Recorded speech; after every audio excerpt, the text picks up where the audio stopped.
Bonjour, nous allons réaliser aujourd'hui la sculpture de la deuxième prémolaire inférieure gauche. Donc, comme d'habitude, nous allons découper un parallélépipède aux mensurations suivantes.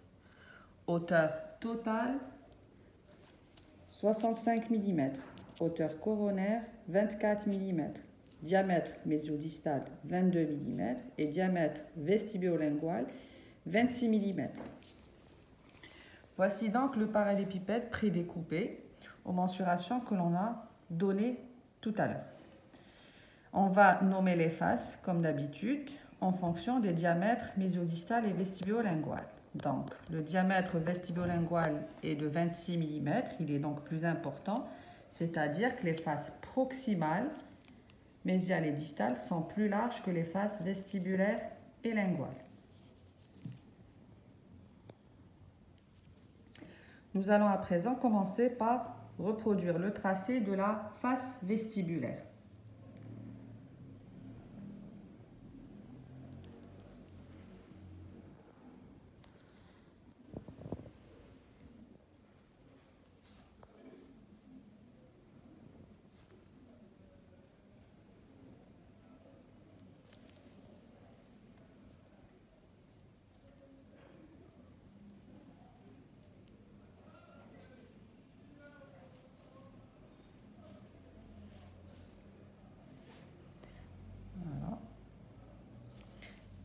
On fera de la même manière le tracé de la vue linguale.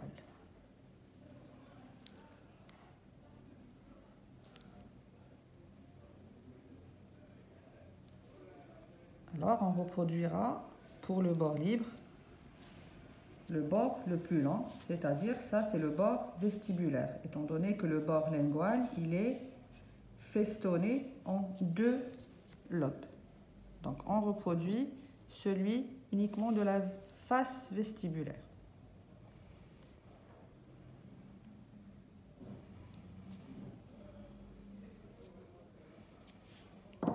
Voilà. Et on va couper en fonction des deux tracés.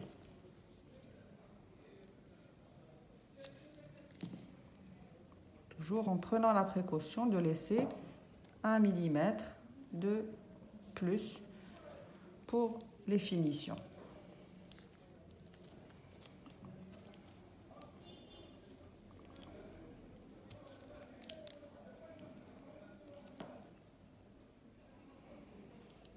On ne touche pas le bord libre au moment de couper les faces proximales.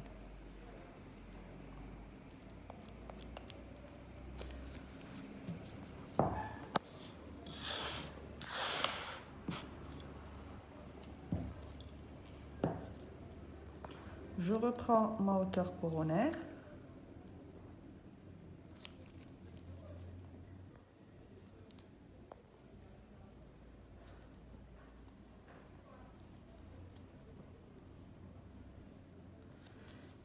Et je renomme mes faces, donc mésiale, distale. Je vais à présent faire le tracé des faces proximales. Donc toujours repérer les éléments clés. Nous avons une petite bosse au niveau du tiers cervical. Donc nous avons une hauteur coronaire de 24 mm, le tiers, donc 8 mm. Donc à peu près 8 mm, nous allons faire donc deux tracés qui vont former un angle au niveau du tiers cervical.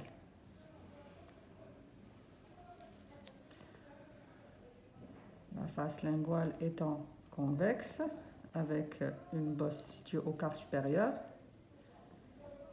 et le tracé de la racine avec un bord cervical qui est à convexité supérieure.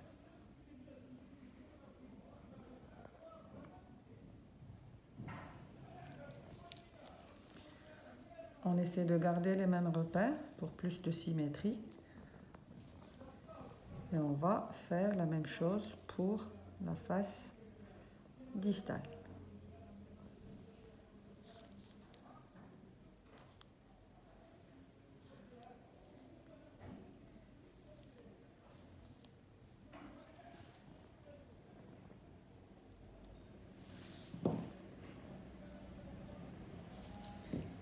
et on coupe.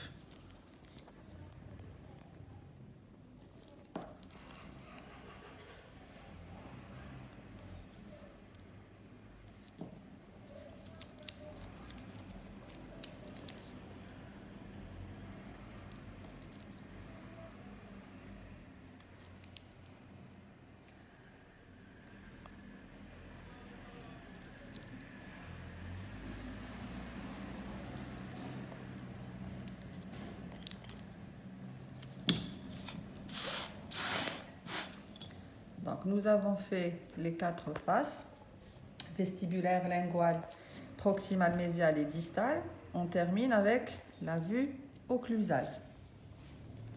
Au niveau de la vue occlusale, nous avons une forme plus ou moins circulaire, avec un bord vestibulaire beaucoup plus large que le bord lingual. Donc, nos bords proximaux vont converger en direction linguale.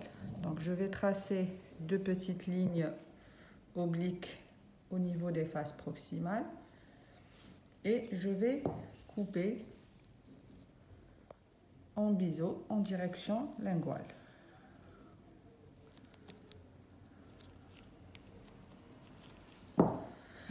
Nous avons aussi une différence de hauteur entre la cuspide vestibulaire et linguale, donc une légère obliquité. C'est pas comme pour la première prémolaire inférieure où vous avez une obliquité de 45 degrés, donc beaucoup plus importante. Donc la différence de taille existe, mais elle est minime. Donc je vais couper obliquement en fonction d'une ligne que je vais tracer du bord vestibulaire vers le bord lingual, sans toucher le bord libre du côté vestibulaire pour ne pas réduire.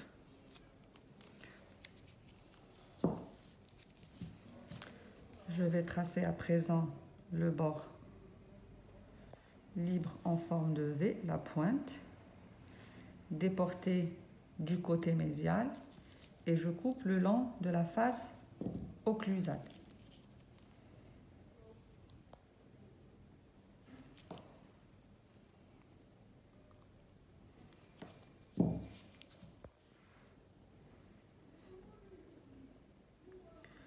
Nous avons toujours une arête au niveau de la face vestibulaire, mais qui est beaucoup moins marquée que sur les prémolaires supérieures.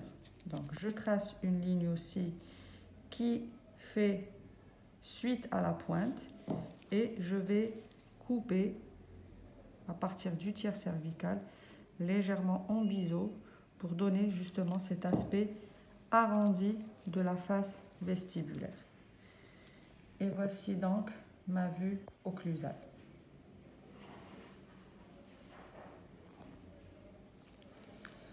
On va maintenant à la section radiculaire.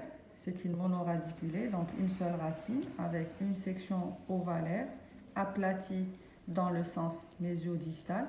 Donc nous avons des faces proximales radiculaires qui sont plus larges et une face vestibulaire beaucoup plus large que la face linguale au niveau de la racine avec des bords ou des angles beaucoup plus arrondis.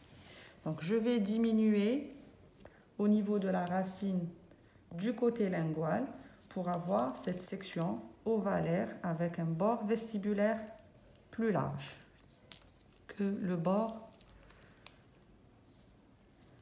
lingual.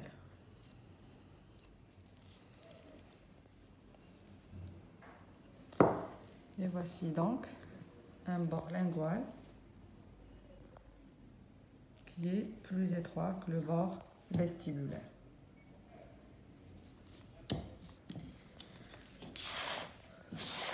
Donc, une fois qu'on a terminé notre ébauche, nous allons commencer les finitions.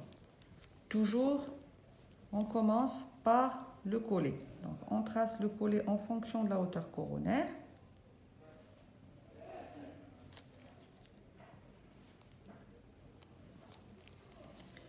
Alors, il est en demi-cercle au niveau vestibulaire.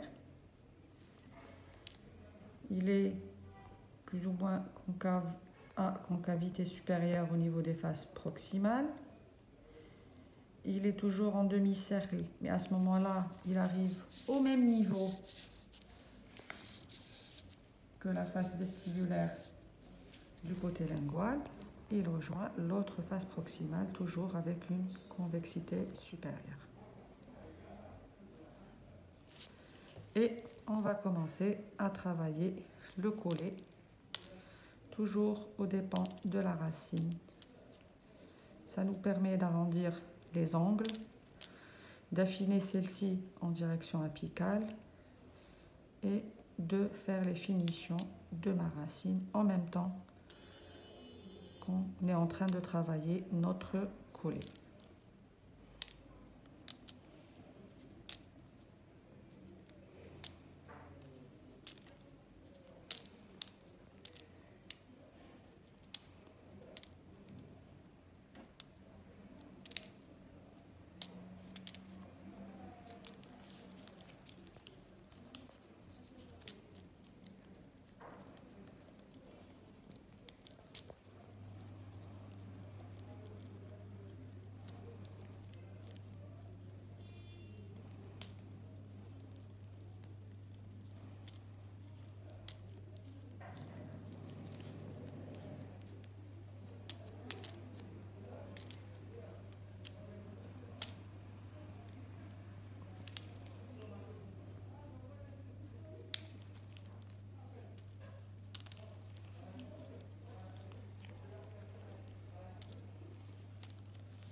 On termine de travailler le collet en travaillant le tiers cervical sur les 2 mm, juste avec la pointe, pour avoir un surplomb de la couronne par rapport à la racine. Et c'est ce qui permet aussi de travailler le modelé du tiers cervical au niveau coronaire.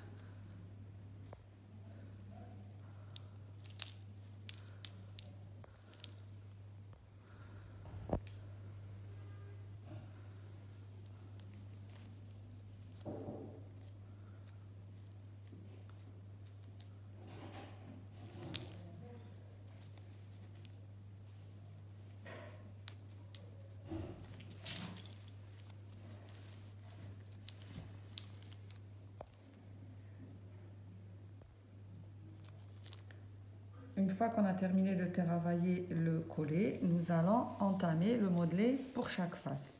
Donc, le modelé, déjà, au moment de la réalisation de l'ébauche, nous avons donné les précurseurs, la bosse, l'arête, la pointe. Donc, il suffit maintenant d'arrondir les angles pour mettre en avant ces éléments qui constituent, qui composent le modelé de chaque face. Voilà, on arrondit les angles au niveau des bords proximaux.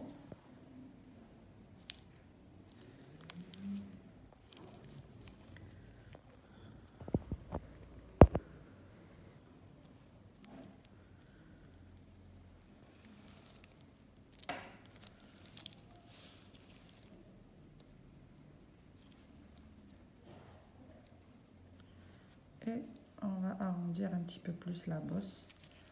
Nous avons donc une belle convergence des bords proximaux en direction vestibulaire.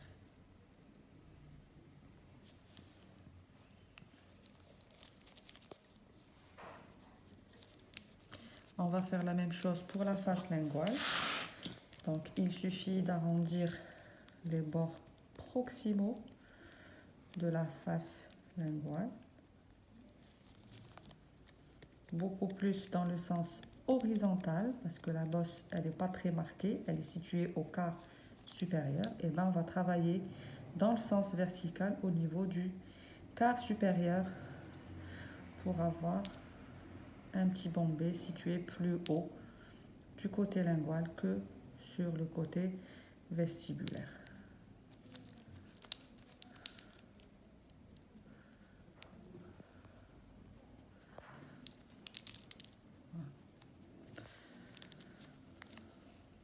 Donc, on retrouve ici la forme circulaire, une fois qu'on a arrondi tous les angles, de la vue occlusale.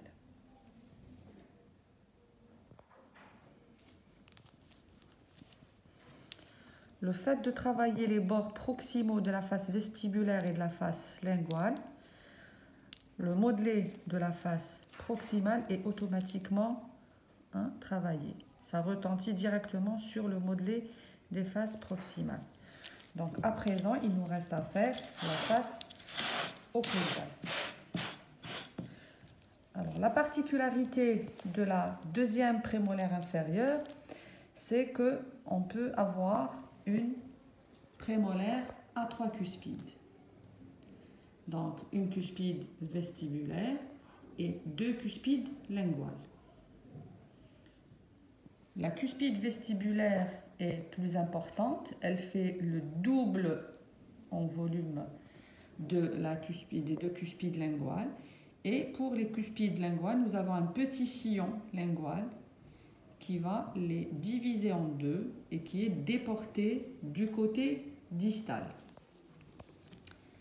Donc pour cela, nous allons tracer un sillon mésiodistal qui est légèrement plus proche du côté lingual. C'est ce qui va nous donner donc une différence de taille entre les cuspides vestibulaires et linguales.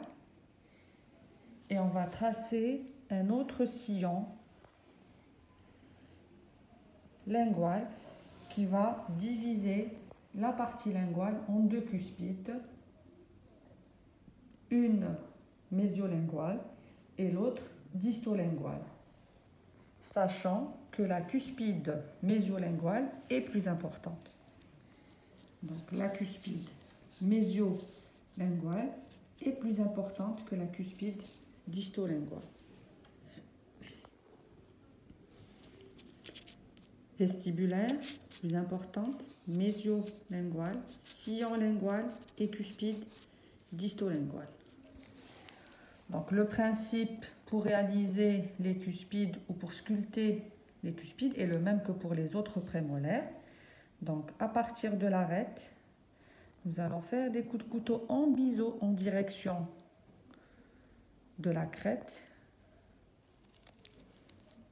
et on se limite bien sûr par le sillon mésiodistal pour sculpter la cuspide vestibulaire. Je fais 2-3 coups de couteau au maximum et nous avons donc la cuspide qui va prendre forme.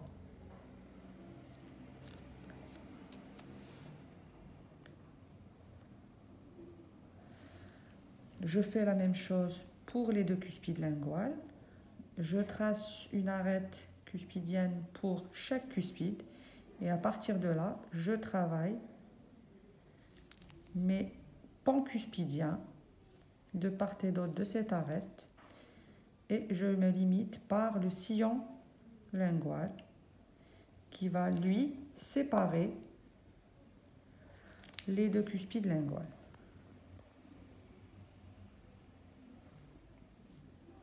Donc toujours des coups de couteau en biseau.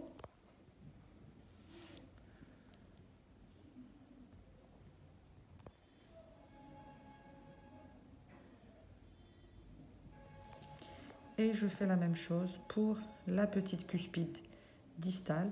Il faut faire très attention pour ne pas fragiliser ou réduire la crête. Et on va, avec 2 coups de couteau, travailler les versants cuspidiens ou les pans cuspidiens des cuspides linguales qui sont séparés par un petit sillon. Voilà, qu'on voit ici.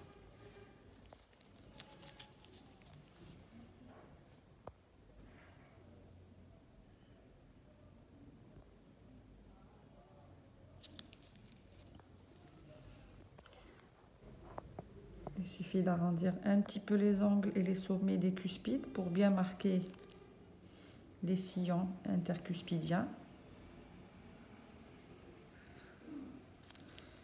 On va réduire un petit peu la hauteur des crêtes latéralement.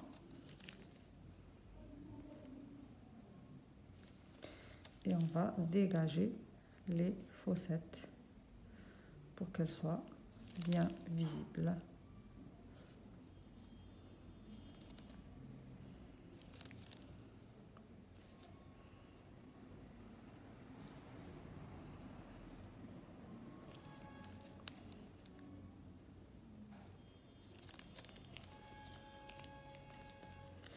Voilà, comparer ce côté-là à ce côté qui n'a pas encore été réalisé.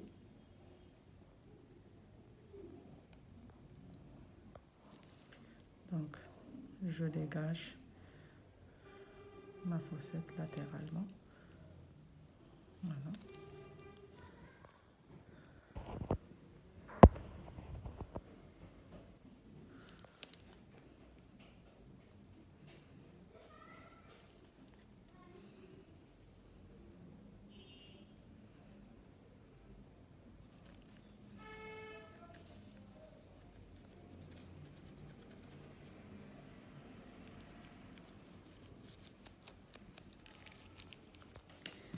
Donc voici ma face occlusale terminée. Il me reste à faire les sillons sur la face vestibulaire qui sépare celle-ci en 3 lobes.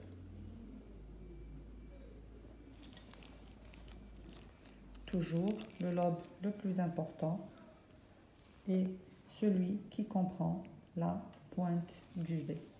Donc 2 lignes obliques, ou courbes plutôt, qu'on va travailler. On va marquer un peu plus près du bord libre ou occlusal. Et on va travailler moins au fur et à mesure qu'on remonte au niveau de la face.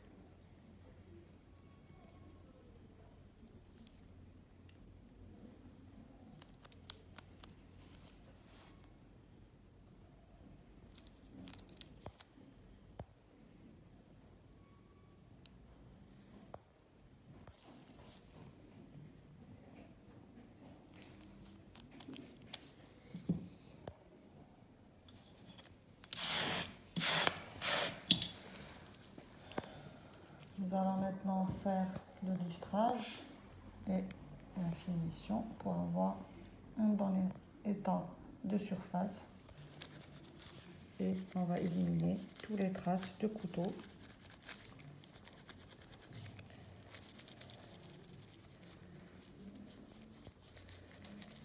Une fois qu'on aura bien poli notre sculpture.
Donc voici la sculpture terminée. La face vestibulaire.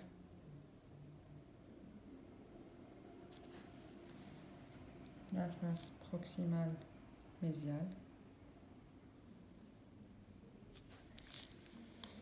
La face linguale.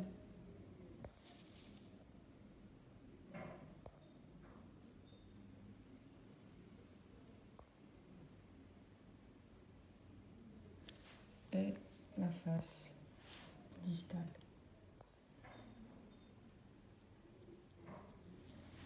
Et enfin, votre vue occlusale.